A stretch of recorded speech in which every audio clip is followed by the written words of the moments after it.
Olá, caros ouvintes da Rádio Educate. Hoje a gente vai falar sobre como lidar com o estresse e a pressão do dia a dia. O estresse e a pressão do dia a dia podem ser desafiadores, mas existem estratégias eficazes para lidar com eles. Em primeiro lugar, é importante reconhecer que o estresse é normal e faz parte da sua vida. Ao aceitar essa realidade, a gente pode se concentrar e encontrar maneiras saudáveis de lidar com ele. Uma maneira eficaz de enfrentar o estresse é estabelecer uma rotina de autocuidado. Reservar um tempo para si mesmo, fazer as atividades que lhe tragam prazer, relaxamento. Isso pode incluir exercícios físicos, meditação, leitura ou qualquer outra coisa que ajude a desacelerar ou a recarregar as suas energias. Encontre o apoio social. Além disso, aprenda técnicas de respiração profunda e relaxamento. Isso vai te ajudar bastante. Por fim, não se esqueça de cuidar da sua saúde física e mental. Priorize um sono adequado, alimente-se de forma equilibrada e procure manter uma mente positiva. Exercícios regulares, como uma caminhada, um yoga, isso pode reduzir o seu estresse. Então, lidar com o estresse e a pressão do dia a dia requer uma prática e também requer muita paciência. Experimente diferentes estratégias e descubra qual melhor funciona com você. Por isso, o cuidado pessoal, apoio e uma abordagem consciente pode fazer você superar o estresse e a viver uma vida mais saudável e também uma vida mais feliz.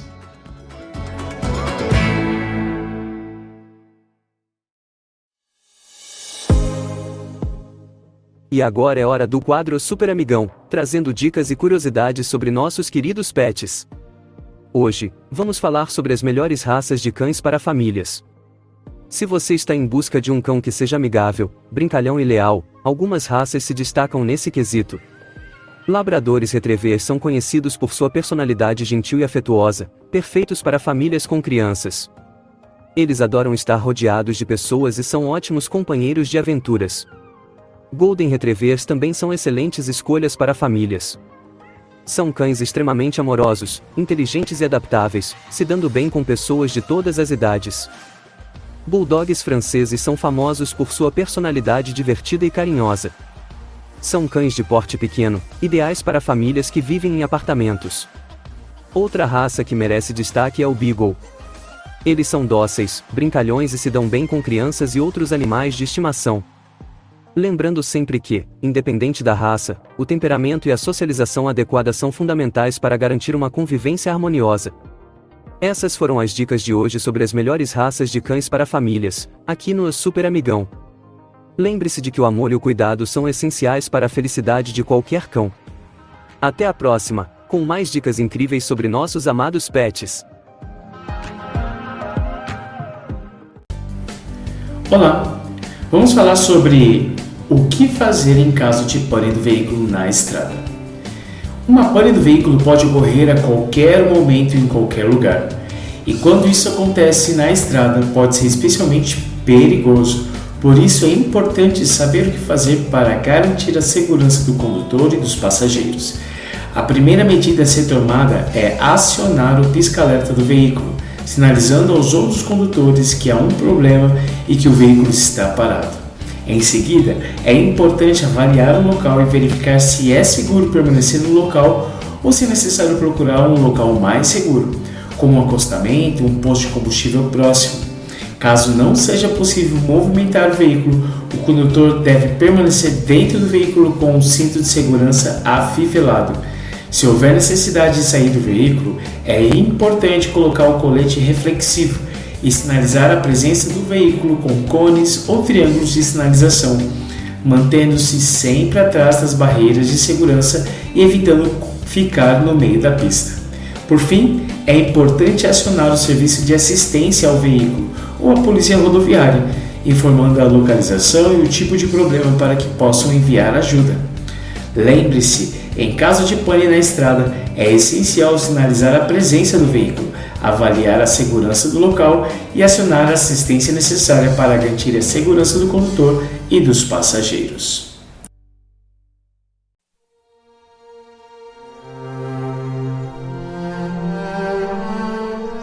Eu, porém, vos digo, amai a vossos inimigos. Bendizei os que vos maldizem. Fazei bem aos que vos odeiam.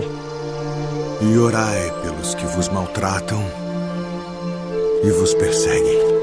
Qual é o primeiro de todos os mandamentos?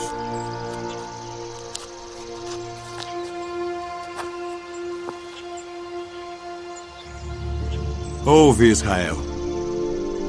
O Senhor nosso Deus é o único Senhor.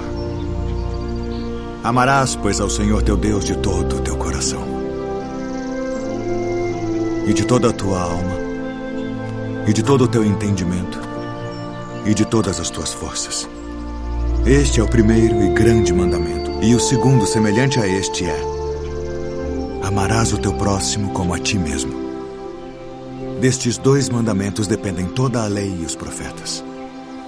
Mestre, e com verdade disseste que há um só Deus e que não há outro além dele, e que amá-lo de todo o coração e de todo o entendimento e de toda a alma e de todas as forças, e amar o próximo como a si mesmo, é mais do que todos os holocaustos e sacrifícios. Não estás longe do reino de Deus.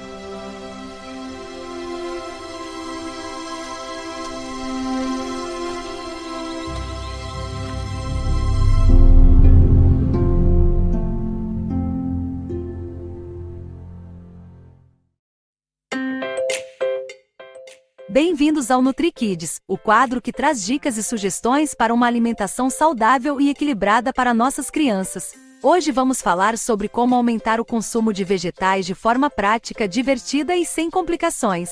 Sabemos que os vegetais são essenciais para uma alimentação saudável, pois são ricos em vitaminas, minerais e fibras. Mas como incentivar as crianças a comerem mais vegetais? A primeira dica é tornar os vegetais mais atrativos visualmente.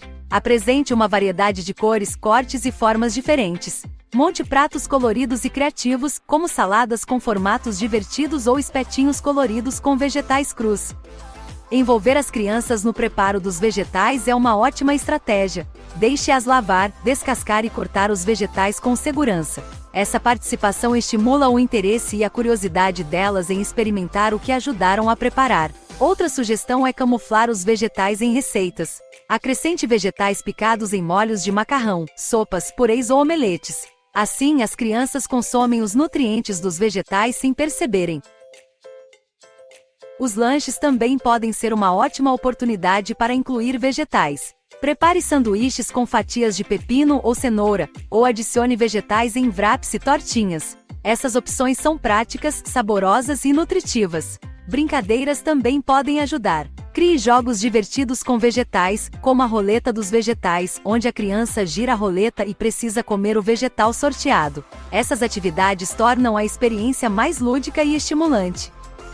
E não se esqueçam de serem exemplos. Mostre para as crianças o quanto você aprecia os vegetais, coma junto com elas e demonstre prazer em experimentar diferentes sabores e texturas. Com essas dicas práticas, tenho certeza de que vocês conseguirão aumentar o consumo de vegetais de forma divertida e descomplicada para as crianças. E é isso por hoje, pessoal. Um abraço e até logo!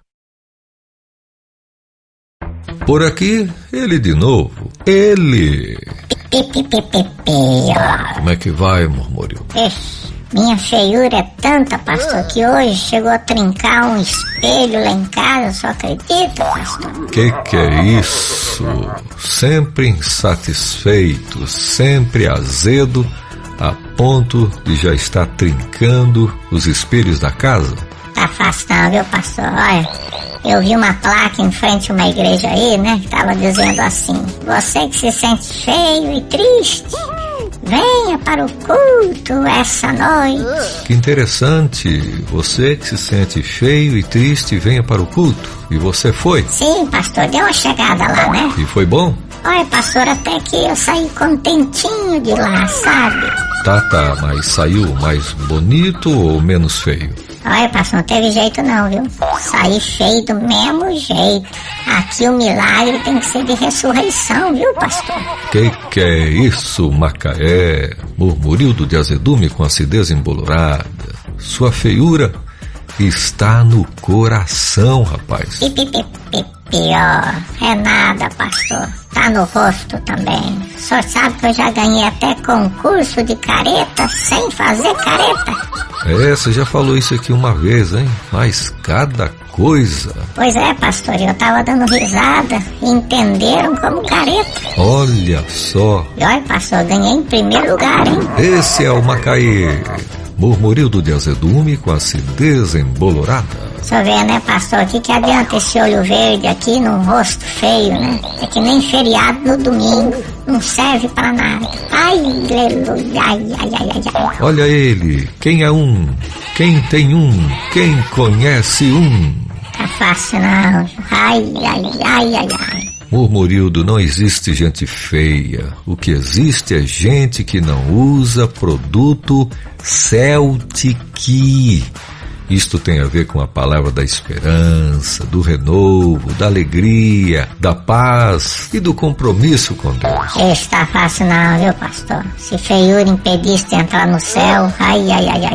Eu ia ter que ficar mais uns 1000 anos me convertendo aqui na terra. Mas, Murmurildo, uma cirurgia plástica pode melhorar, pode ajudar um pouco também, né? Ixi, já fui ver, viu, pastor? O médico sugeriu que eu trocasse a cabeça toda e ainda não garantiu o serviço, não. Ah, dá licença. Esse converseiro já cansou demais o programa de hoje. Murmurildo, eu sugiro que você vá trocar pelo menos a língua. Pastor, tu é duro. Língua muito grande, pastor. Não é fácil não. Vai ter que achar umas 50 línguas para dar o tamanho da minha. Não. Eu já falei, chega, por favor, senão vai ter gente trocando de frequência agora e eu não quero que aconteça isso. Tô indo. Ai. Tá difícil porque não tá fácil não. Para, mundo, que eu preciso descer. Feio, tá louco. Ai, irmão, a gente ri, mas é para pensar, né? Tanta gente hoje escrava da ditadura da beleza, insatisfeita com o narizinho, com a orelha, ou com o narigão, né? Mas graças a Deus que tem, né? Agora fica aí, cuidado, hein? Tem aí, né? O Photoshop, hoje tem uma série de filtros, tem aí os murais da vida, os Instagrams, Facebook, opa, cuidado, seja feliz com o que você é. Dê no dia a dia mais um toque de gratidão e você vai perceber o quanto sua vida será muito melhor e, todavia, maior. Olá, caros ouvintes da Rádio Educats. Hoje no Mitos e Verdade, vamos abordar uma pergunta muito comum relacionada à dieta e emagrecimento. Beber água em jejum emagrece? Será que essa prática é realmente eficaz ou é apenas um mito? Vamos descobrir agora. A ideia de que beber água em jejum pode ajudar no emagrecimento tem ganhado muita popularidade nos últimos anos. Alguns afirmam que consumir água logo pela manhã acelera o metabolismo e estimula a queima de gordura. Mas será que isso é verdade? Vamos aos fatos. A água é essencial para o nosso corpo e desempenha diversos papéis importantes, incluindo a regulação da temperatura corporal, transporte de nutrientes e eliminação de toxinas. É fundamental manter-se hidratado ao longo do dia. No entanto, não existem evidências científicas sólidas que comprovam que beber água em jejum torna um impacto significativo no emagrecimento. Embora beber água possa trazer uma sensação de saciedade temporária, o emagrecimento saudável requer uma abordagem mais abrangente, que inclui uma dieta equilibrada, a prática regular de atividades físicas. É importante ressaltar que cada pessoa tem necessidades e respostas corporais diferentes. O que funciona para uma pessoa pode não funcionar para outra. O emagrecimento sustentável envolve alimentos saudáveis e um estilo de vida bem ativo. Portanto, podemos concluir que beber água em jejum por si só não é um método comprovado para emagrecimento. No entanto, manter-se hidratado ao longo do dia inclui um consumo adequado de água é fundamental para uma saúde geral e pode contribuir diretamente para o controle de peso. Então lembre-se, buscar orientação profissional é muito importante para o emagrecimento de uma vida saudável e também o emagrecimento personalizado. Assim, a gente desvenda mais um mito. Fique ligado no nosso próximo quadro, Mitos ou Verdade. Até a próxima!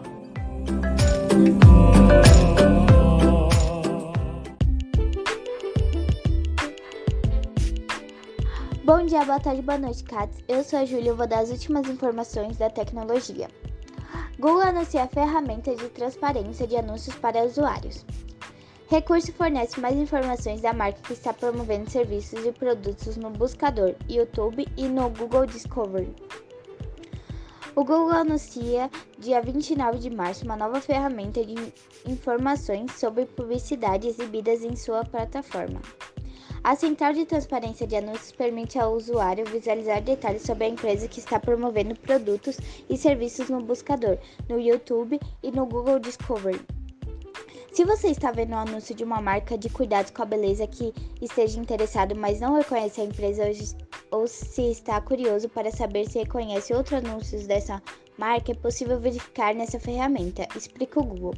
Ao G1, a gigante das buscas informou que a novidade começa a ser disponível globalmente no dia 29, mas pode ser que demore alguns dias para aparecer a todos. Além de checar detalhes sobre a empresa que será anunciada, ainda é possível visualizar os anúncios que as empresas rodam no Google Buscador, YouTube e no Google Discovery, quais foram exibidas em certas regiões, a última data que um anúncio rodou e o seu formato. Veja como usar. Ao visualizar um conteúdo patrocinado nas plataformas do Google, troque nos 3 pontinhos ao lado do anúncio para acessar o Minha Central de Anúncios. Uma tela surgirá contendo informações do anunciante e se ele é verificado. Também nessa tela você pode curtir, bloquear ou reportar se o conteúdo viola a política de empresa, além de avisar ao Google se quer visualizar mais ou menos anúncios da mesma categoria.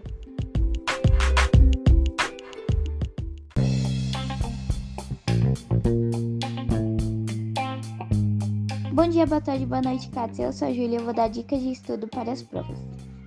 Primeiro, aprenda a estimular o seu cérebro. O primeiro passo para melhorar suas técnicas de estudo é entender como seu cérebro funciona. Quando estudamos, são realizadas conexões pelos neurônios que estimulam o hipocampo, parte do cérebro responsável pela memória. Por isso é importante saber como estimular o hipocampo para memorizar os conteúdos de forma correta. O melhor método de fazer isso é através de exercícios de repetição.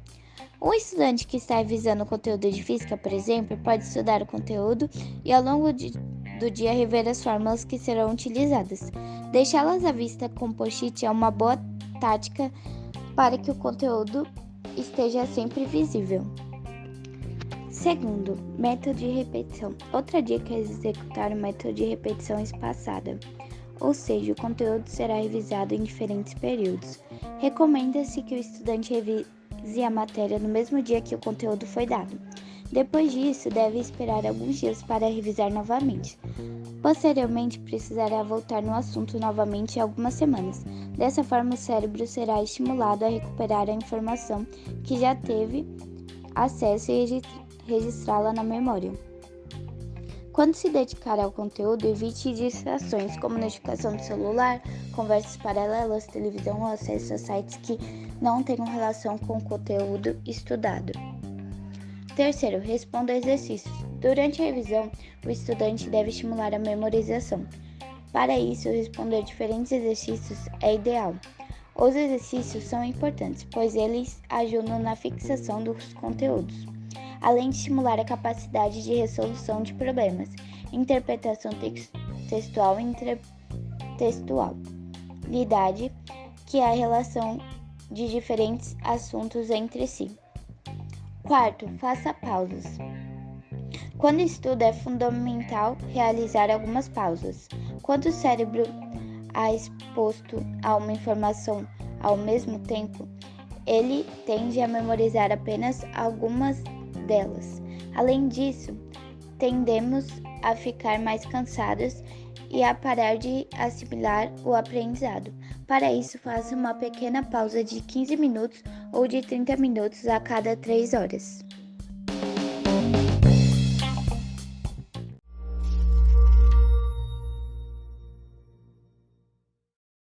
Todos desejamos que o mundo seja bom, que todos vivam em paz, agindo com amor e justiça. Mas tem um problema. Alguma coisa constantemente nos leva à ruína e destruição. Chamamos isso de mal. Do ponto de vista bíblico, o mal pode destruir de pelo menos 2 jeitos. O mal tem ação direta em nós, como quando alguém rouba alguma coisa, criando injustiça. Então a pessoa fica devendo porque fez errado. Mas, além disso, tem ainda um efeito indireto do mal, porque essa pessoa também destruiu o relacionamento, quebrando a confiança, fez um dano emocional. É como um vandalismo, e essa pessoa precisa consertar isso. Muita gente diz, Deus é bom, ele deveria ser aquele que simplesmente elimina todo o mal do mundo. Para ser honesto, o mal que eu vejo em todo lugar por aí é o mesmo mal que está dentro de mim. Todos contribuímos e continuamos fazendo isso. O mal está em todos nós. E para que Deus livre o mundo do mal, ele precisa se livrar da gente. E isso é o mais impressionante na história da Bíblia. Esse Deus é tão bom que não vai apenas livrar o mundo do mal, mas ele vai fazer isso sem destruir a humanidade. Como ele vai fazer isso? No começo da história da Bíblia, somos apresentados à prática do sacrifício de animais, que eu sei soa bem estranha para nós. Mas, para os israelitas, era um símbolo muito poderoso da justiça e da graça de Deus. Não esquece, eu sou participante do mal que está no mundo, eu deveria ser eliminado também. Mas Deus permite que a vida desse animal seja um substituto. Ele morre no meu lugar, simbolicamente. E a palavra bíblica para isso é propiciação, que significa cobrir a dívida de alguém. Mas tem uma segunda parte do ritual. Não esquece que o mal também destrói relacionamentos. E na Bíblia, essa ideia é descrita como contaminar ou profanar a terra, tornando-a impura. Os sacerdotes deveriam lavar o vandalismo simbolicamente ao borrifar o sangue do animal em diferentes partes do templo. O sangue do animal limpa as coisas? Não esquece que isso é um símbolo e que não estamos acostumados a ele. O sangue representa a vida. Esse sangue borrifado é a representação de como Deus está limpando as consequências indiretas do mal na sua comunidade. Na Bíblia, esse processo é chamado de purificação. Então, o templo e a terra agora se tornam um espaço limpo, onde Deus e seu povo podem viver juntos em paz. Então esse ritual acerta as coisas entre Israel e Deus. Mais que isso, os israelitas experimentam o amor e a graça de Deus nesses símbolos. E por serem perdoados, isso deveria tornar cada um deles uma pessoa de amor e graça também. Certo, esse é o ideal, mas nem sempre foi assim. É verdade, o profeta Isaías, por exemplo, fala muito sobre isso. Ele começa seu livro dizendo que os sacrifícios contínuos dos israelitas se tornaram insignificantes, porque eles também estavam permitindo um grande mal em seu meio, como ignorar os pobres e oprimidos. Até os reis de Israel distorciam a justiça. Mas Isaías ansiava pelo dia em que um rei da linhagem de Davi viria para eliminar o mal de uma maneira surpreendente. O rei se tornaria servo, não apenas para servir, mas também para sofrer e morrer pelo mal cometido pelo seu próprio povo. E sua vida seria oferecida como um sacrifício. Essa é a promessa que Jesus veio para cumprir. Ele é o rei de Israel, sofrendo e morrendo na cruz. Na verdade, Jesus usou as palavras de Isaías quando disse que veio para servir e dar sua vida em resgate de muitos. E a palavra resgate se refere a um sacrifício de propiciação. E por todo o Novo Testamento ouvimos sobre como a morte de Jesus foi um sacrifício de propiciação por todos nós.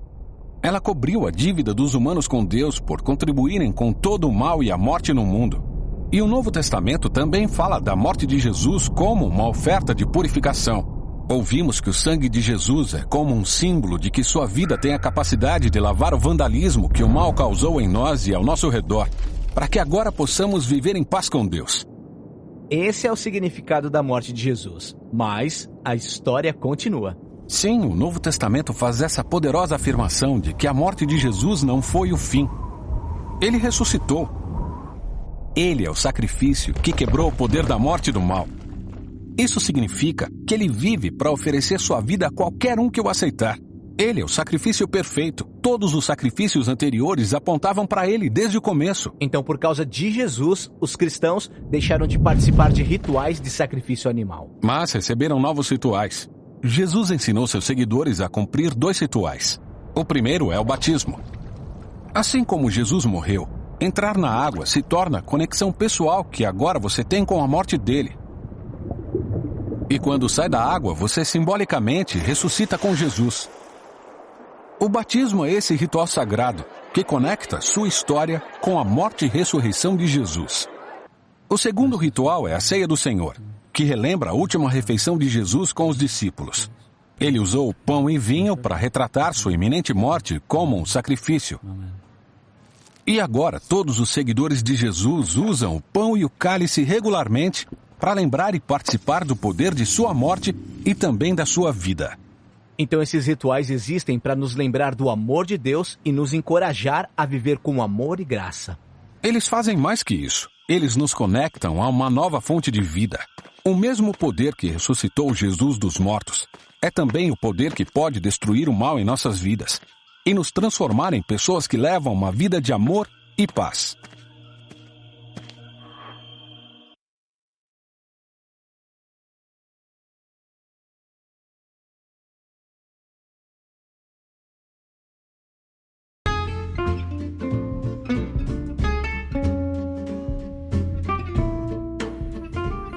Olá, hoje irei ensinar de como desentupir uma pia.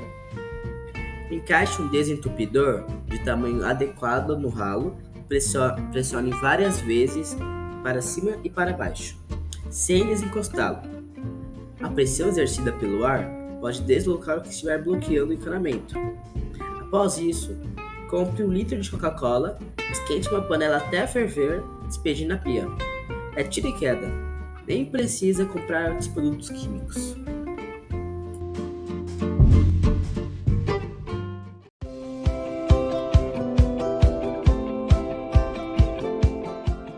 Boa tarde, queridos ouvintes da Rádio Educatis. No quadro Canelada, vamos hoje celebrar um dos momentos mais emocionantes e inspiradores do mundo esportivo, os recordes quebrados nos Jogos Olímpicos de Tóquio. Durante as competições, testemunhamos performances extraordinárias que ficarão marcadas na história do esporte. Atletas de diferentes nacionalidades superaram limites, quebraram marcas estabelecidas há décadas e nos presentearam com momentos inesquecíveis. Natação, atletismo, ginástica, levantamento de peso, todas as modalidades foram palco de recordes impressionantes. A determinação, a técnica apurada e o treinamento árduo desses atletas se materializaram em feitos extraordinários. Esses recordes quebrados nos Jogos Olímpicos de Tóquio são símbolos de superação e excelência no esporte. Eles nos mostram que os limites podem ser desafiados e que o impossível pode se tornar possível quando se tem dedicação e talento. No quadro Canelada, vamos reviver esses momentos grandiosos, discutir as estratégias e habilidades dos atletas e analisar o impacto desses recordes no cenário esportivo mundial. Então, vamos juntos celebrar as conquistas e se emocionar com os recordes quebrados nos Jogos Olímpicos de Tóquio. Acompanhe-nos na Rádio Educatis e participe desse debate empolgante sobre o mundo do esporte. Sintonize e vamos juntos celebrar a grandiosidade dos Jogos Olímpicos. Fique ligado e não perca essa incrível discussão no quadro Canelada. Contamos com você!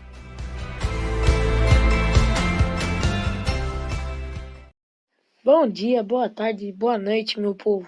Tudo bem com vocês? Hoje vamos seguir nossa saga de filmes e hoje iremos falar de um dos fracassos que todo mundo estava esperando que ia ser muito bom, mas um dos fracassos mundiais. Um dos maiores fracassos mundiais, e esse filme que eu tô falando é o Shazam. Por que Shazam é um fracasso mundial? Ele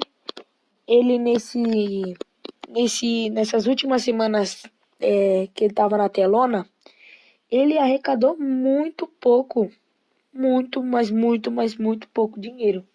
E eles ficaram num prejuízo de mais de 150 milhões de dólares. E por isso eles precisam de mais bilheteria. Só que como o filme é ruim, nem ninguém vai querer ver um filme ruim. Eu não quero ver um filme ruim, nem você. Então, como eu não assisti, eu não posso falar se o filme é bom ou se ele é ruim. Mas o que eu posso falar pra vocês é que na China, nos Estados Unidos e na maioria da Europa, ninguém gostou do filme Shazam. Ninguém. Por isso que ele arrecadou tão pouco mundialmente. Mundialmente ele só arrecadou 123 milhões de dólares. E eles ficaram nesse prejuízo de mais de 150 milhões de dólares. E esse foi mais um podcast sobre filmes. E muito obrigado por assistir ou ouvir. Valeu, falou e tchau.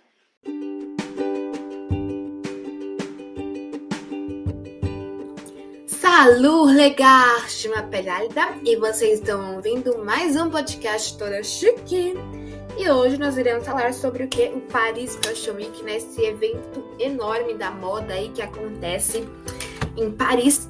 E hoje iremos ver um pouquinho sobre o Paris Fashion Week. Gente, Paris destaca por ter sido pioneira em muitos aspectos na indústria da moda. Mas o Paris Fashion Week não pode ser citada como um exemplo. O costume de apresentar as roupas criadas pelos costureiros em modelos rivais associais desde o início do século XX, né, gente? Então, já é normal, né, apresentar as roupas, né, criadas pelos costureiros em modelos rivais para os seus compradores, né? A preocupação com a já citada indústria da cópia, porém, fez com que conhecêssemos o formato atual. Semana da Moda de Paris. Somente ficou assim em 1973. Isto é, antes de 1973, os costureiros priorizavam, como eu já falei, as apresentações apenas para os clientes, os compradores mais próximos, né? As apresentações eram feitas muitas vezes em seu próprio ateliê, então não era nada muito grande, nada muito era só um pouquinho ali, só para os compradores, os clientes mais próximos, e foi isso, né, gente? Foi aí que começou essa ideia, né? Ao contrário que muita gente pensa, o conceito de Fashion Week não nasceu em Paris, tá? Não nasceu em Paris. A ideia surgiu em Nova York, no ano de 1943. Ele foi criado por uma publicitária, Eleanor Lambert, naquela época ainda com o nome de Press Week. A ideia era reunir jornalistas para fazer a divulgação das criações. Ao perceber que o formato da divulgação de peças da mídia dava muito certo, a capital da moda se organizou para fazer o mesmo. E por isso que hoje os desfiles de moda são super produzidos. Verdadeiros shows, né, gente? Que show, né? Que um monte de gente fala, é super famoso esse Paris Fashion Week. A intenção não é fazer vendas de maneira direta, mas sim de maneira indireta. Apesar de sua Fashion Week ter se estabelecida mais tarde, vale dizer que hoje ela é uma das mais importantes, né? Tanto economicamente. Segundo o site Def Mode, ao longo de suas 6 edições anuais de semanas de moda, a cidade de Paris recebe em média de 25 mil compradores estrangeiros e 2.500 jornalistas, gerando aproximadamente 724 milhões de euros. Então, eles recebem uma renda aí boa, né, com esse desfile Fashion Week, né, gente? Então, que evento, né? Que evento grande que todo mundo fala, que é super famoso, quanta coisa acontece. E agora eu falei que só um pouquinho, assim, da história do Paris Fashion Week. Mas, assim, que um dia, talvez, né? Quem sabe, né, gente? Eu vejo, assim, na minha frente, vou lá em Paris, ver esse desfile, esse evento enorme aí da moda. Espero muito que vocês tenham gostado. Um super beijo e bye bye! Até o próximo podcast!